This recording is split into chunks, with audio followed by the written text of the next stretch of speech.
à tous et bienvenue sur Deux points ouvrez les guillemets. Alors je vais vous parler d'une expérience que j'ai vécue qui est un truc de dingue. Je vais sortir un peu de ma zone de confort qui est de vous parler d'un bouquin. Oui, je vais quand même vous parler d'un bouquin qui est celui-ci, mais on en parlera après. Je vais déjà vous parler de mon expérience que j'ai vécue. Alors, moi je suis partie à Ardelot, en Normandie.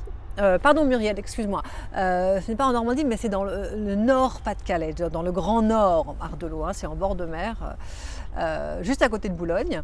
Voilà, donc je suis partie là-bas pour faire une retraite de jeûne, yoga et randonnée. Alors je dis bien jeûne, j'accentue sur l'accent circonflexe parce que j'ai écrit la semaine dernière un WhatsApp à une amie et je lui ai dit je pars me faire un jeûne parce que je mets jamais les accents quand j'écris des WhatsApp et là elle m'a envoyé tout de suite un WhatsApp par retour en me disant mais est-ce que tu peux préciser un peu ta pensée, tu peux me donner un peu plus d'informations. Donc effectivement, donc je suis partie faire un jeûne, yoga et randonnée chez Félicie. Alors, qu'est-ce que c'est le jeûne? Parce que je vous entends déjà, waouh, c'est violent pour le corps, il ne faut pas le faire et tout. Bon, alors attention, déjà, on met les choses au point. Il ne faut pas l'improviser, il faut le préparer et il faut le faire dans le cadre d'un groupe. Je vous le conseille, ne pas le faire seul chez soi, ça c'est sûr. Le faire en groupe de façon à être encadré et à être conseillé, à être conduit. Ça c'est vraiment important. Un jeûne, ça se prépare, hein, je vous l'ai dit, on ne fait pas tout et n'importe quoi, on n'y va pas comme ça en disant demain je jeûne pour 3 jours, youhou, yeah, super. Non, ça de toute façon c'est vraiment un échec, donc ça ne sert à rien. Comme je vous ai dit, un jeûne ça se prépare, les 3 jours d'avant, les 3 jours d'après, on anticipe la reprise alimentaire évidemment, tout se prépare, rien n'est improvisé quand on fait un jeûne de façon sérieuse. Pendant le jeûne, qu'est-ce qui se passe? Eh bien c'est tisane, c'est de l'eau, c'est éventuellement un jus de citron. On a de la visite. C'est éventuellement un jus de citron le matin et puis et ça pendant 3 jours. Alors, et le fait d'être un groupe, et je vous parlais de l'importance du groupe, c'est que quand il y en a un qui va pas bien, les autres prennent soin de l'autre. Et ça, je trouve ça génial et c'est ce que j'ai trouvé chez Félicie. Félicie, je vais vous en parler. Donc elle est professeure de yoga et elle est adepte du jeûne elle-même. Elle est jeune, hein, mais elle est jeune, mais elle fait du jeûne. Et elle va dans sa maison de famille à Ardelot, elle nous accueille, et elle nous encadre vraiment très très gentiment avec beaucoup de douceur, beaucoup de bonheur, beaucoup de plaisir, beaucoup de bienveillance. Voilà, on a encore de la visite et donc c'était génial. Donc ce que je vais faire, c'est que je vais lui laisser la parole parce elle a beaucoup de choses à dire et puis c'est surtout qu'elle connaît le jeûne sur le bout des doigts. Et ce qui est génial avec elle, c'est qu'on savait ce qui allait se passer dans notre corps et dans notre tête, comment on allait réagir. Elle nous avait tout dit, et voilà, ça va être possible, ça va être possible ou pas, mais en tout cas, voilà, attendez-vous à ce que ça se passe et quand ça se passe, elle est là, elle trouve des remèdes et c'est vraiment génial. On lui laisse la parole. Félicie, c'est à toi. Alors le jeûne, c'est vraiment l'idée de mettre son corps au repos. On a l'habitude d'avoir 3 ou parfois 4 repas par jour et du coup le corps est toujours sollicité et donc il est forcément fatigué parce qu'il est occupé par une digestion et donc les énergies ne peuvent pas être redistribuées ailleurs. Le jeûne, ça permet d'avoir une meilleure lucidité d'esprit. Ça permet de pouvoir penser à d'autres choses sans être pollué par une digestion. Ça permet de pouvoir faire le ménage à l'intérieur de soi et notamment de pouvoir libérer les toxines et voilà, de se sentir mieux dans notre corps. Il y a vraiment énormément de bienfaits au jeûne. Alors ce qui se passe concrètement dans le corps quand on jeûne, c'est que le corps ne reçoit plus d'apport énergétique extérieur, donc il va devoir en trouver à l'intérieur du corps. Il va devoir aller chercher les réserves nécessaires pour vivre. Donc il va par exemple aller puiser dans les graisses pour le transformer grâce à la glycogénèse en carburant pour le cerveau.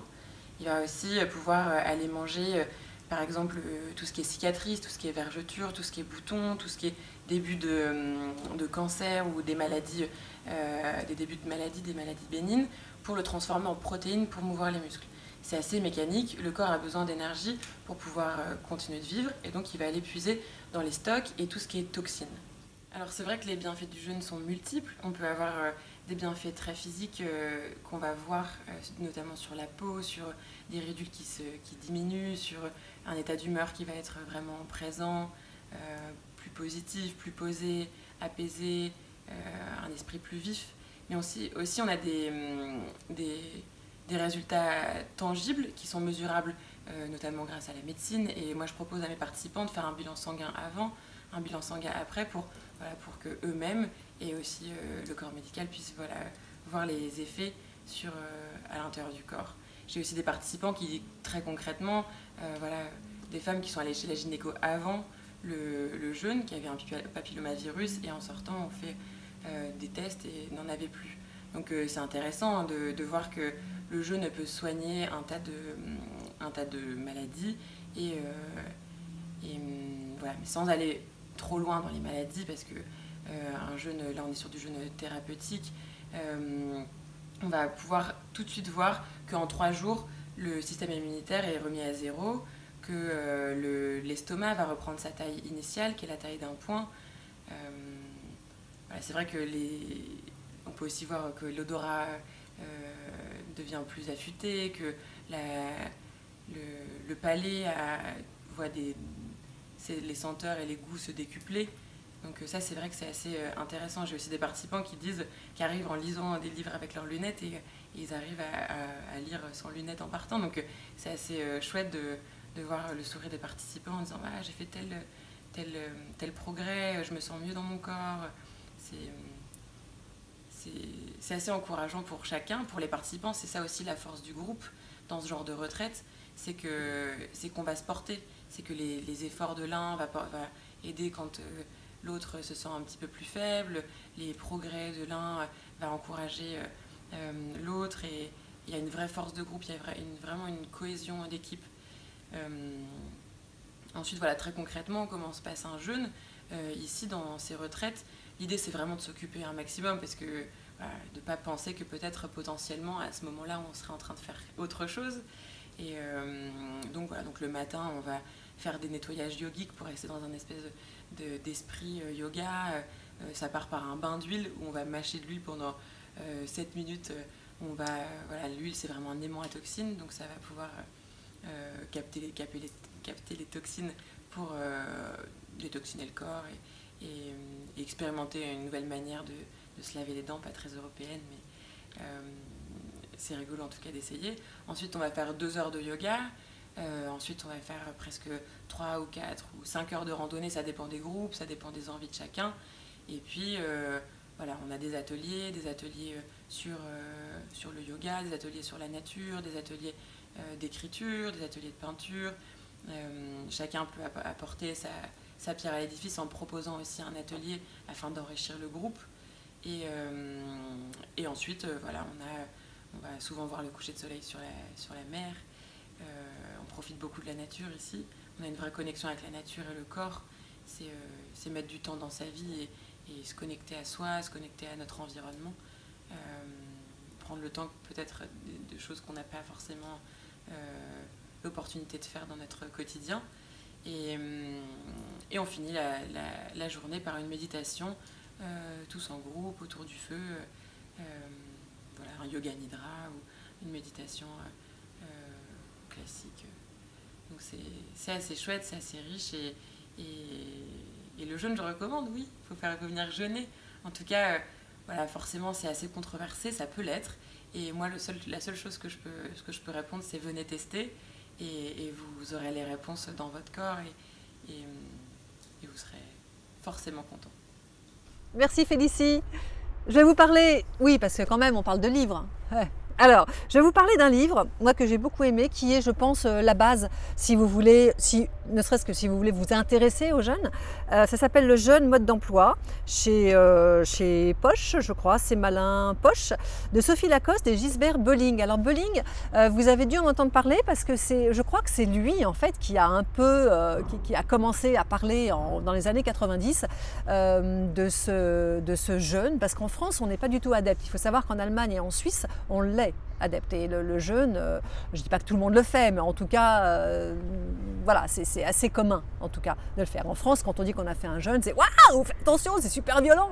Bon. Donc voilà, donc je vous disais, ce monsieur Bolling, en fait, c'est un Allemand et donc il a plusieurs cordes à son arc. Hein. Il est linguiste, philosophe, psychothérapeute et il est aussi éleveur de chevaux et musicien de jazz. Bon, ça c'est tant mieux pour lui. Mais en tout cas, il organise, je crois que c'est dans le sud de la France, il organise des groupes de jeunes et randonnées. Donc il n'y a pas de yoga chez lui, il n'y a que de la randonnée, mais je crois que c'est de la randonnée qui est très très soutenue. Et en fait, en lisant ce livre, eh bien, vous allez avoir, c'est vraiment une Bible, parce que vous allez avoir, alors pourquoi jeûner, comment jeûner, les erreurs à ne pas faire, comment sortir du jeûne, comment transformer cette expérience ponctuelle en mode de vie durable, évidemment, parce que si vous faites un jeûne d'une semaine ou de 3 jours et qu'après vous filez chez le McDo et que vous continuez à manger n'importe quoi, évidemment, voilà, ça sert à rien, c'est idiot. Et puis voilà, avec des recettes, avec des petites choses. Donc franchement, le jeûne mode d'emploi, vous le trouvez, ça coûte 6 €. Attention, ne faites pas le jeûne, ne le faites pas si vous êtes enceinte, ne le faites pas si vous êtes enfant et ne le faites pas si vous avez des problèmes de poids, en tout cas des problèmes d'anorexie. Moi, pour mon expérience, eh bien, j'avais de l'arthrose, je n'en ai plus. Voilà, je vous explique mes petits soucis. Hein. Voilà, donc de l'arthrose de mère en fille, chez nous on a de l'arthrose et là mon genou droit, je peux aller pédaler, marcher, courir, faire ce que je veux, je n'ai plus mal. Voilà, donc en tout cas pour tout ce qui est articulation, donc pour l'arthrose, ça convient totalement et notamment avec Gilbert Bolling, on rencontre beaucoup de personnes au-delà de 70 ans parce que plus on vieillit, plus on a des problèmes d'articulation, des inflammations et le jeûne fait vraiment beaucoup de bien. Voilà, écoutez, est-ce que j'ai fait le tour? J'en sais rien. Par contre, vous, dites-moi, posez-moi des questions, posez-les à Félicie. Alors Félicie, vous allez avoir, elle est sur évidemment Facebook et Insta, donc voilà, vous pouvez la contacter aussi. Il y a son numéro, il y a plein de choses en dessous. Voilà, merci beaucoup et puis eh bien, à très bientôt pour d'autres aventures. À bientôt.